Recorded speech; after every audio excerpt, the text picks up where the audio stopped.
வருஷத்தில் ஒருமுறை தலைமை ஆசாரியர் பரிசுத்த ஸ்தலத்தில் போக சாதாரண லினன் வஸ்திரங்களை தரிக்கிறார்.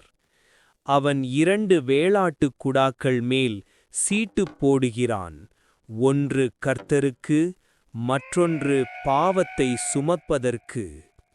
திரைக்கு பின்பாக கர்த்தருக்கு முன்பாக சாவாமல் இருக்க தூப மேகத்துக்குள் போகிறான். அவன் தன் விரலால் கிருபை ஆசனத்தின் மேல் இரத்தத்தை தெளிக்கிறார்.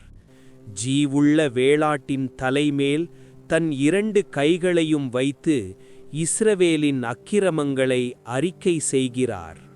அந்த வேளாடு அவர்கள் பாவங்களை சுமந்து கொண்டு வனாந்தரத்திற்கு அனுப்பப்படுகிறது. கர்த்தர், எகிப்து அல்லது கானான் வழிகளை பின்பற்றாதே இருங்கள், இந்த தேசம் துஷ்டர்களை கக்கிவிடும் என்றார்.